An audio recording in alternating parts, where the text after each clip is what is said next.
عالمی ادارہ صحت کے مطابق ہر سال دنیا بھر میں تپ دق کے باعث 17 لاکھ کے قریب افراد موت کے منہ میں چلے جاتے ہیں۔ بھارت میں تپ دق کی تشخیص کے لیے خون کا نمونہ حاصل کرنے کا عمل عام ہے۔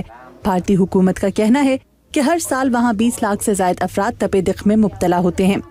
عالمی ادارہ صحت کی جانب سے تپ دق کی تشخیص کے بارے میں تنبیہ کی وجہ حال ہی میں بھارت میں کیے جانے والے چند طبی مطالعے ہیں۔ طبی ماہرین کا کہنا ہے کہ تپ دق کے لیے خون کے نمونے لینے کی وجہ سے اس بیماری میں مبتلا افراد کی تعداد میں اضافہ ہو رہا ہے۔ وہ کہتے ہیں کہ اس کی ایک بڑی وجہ خون کے ٹیسٹ کے وہ غلط نتائج ہیں جن میں متاثرہ افراد میں تپ دق کی تشخیص نہ کی گئی ہو، جس سے یہ بیماری دوسروں کو لگنے کا امکان بڑھ جاتا ہے۔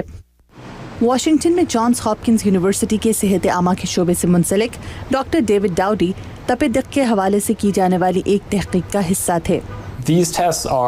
خون کے ان ٹیسٹوں کی وجہ سے بہت سے مسائل پیدا ہو رہے ہیں۔ بعض مریض خون کے نتائج کی وجہ سے بہت سی ایسی ادویات استعمال کر رہے ہیں جو انہیں استعمال کرنے کی ضرورت نہیں، یا پھر بہت سے مریضوں کے علاج میں اس لیے دیر ہو رہی ہے کہ رپورٹ میں انہیں تندرست قرار دیا گیا۔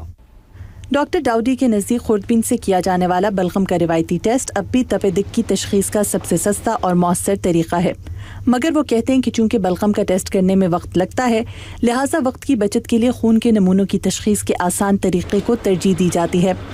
طبی ماہرین کا کہنا ہے کہ ترقی پذیر ممالک میں خون کے نمونے لینے کا عمل وہاں پیسہ کمانے کا ایک بڑا ذریعہ ہے۔ عالمی ادارہ صحت کے مطابق ہر سال لاکھوں افراد کے خون کے نمونوں کا ٹیسٹ کیا جاتا ہے۔ ان ٹیسٹوں میں خون میں تپ دق کے جراثیم کا مقابلہ کرنے والے صحت مند خلیوں کا تناسب دیکھا جاتا ہے۔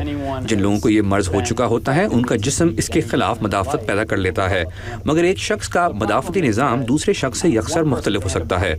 عالمی ادارہ صحت کی جانب سے تپ دق کے علاج کے حوالے سے جاری کردہ نئی ہدایات کے مطابق بھارتی حکومت نے طبی ماہرین، ڈاکٹرز اور لیبارٹریز میں کام کرنے والے افراد کو کہا ہے کہ وہ تپ دق کے لیے خون کے نمونوں کے نتائج پر بھروسہ نہ کریں۔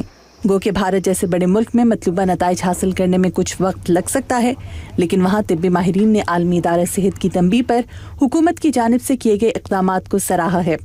ودوشی سنہا کے ساتھ مدیحہ انور، اردو VOA۔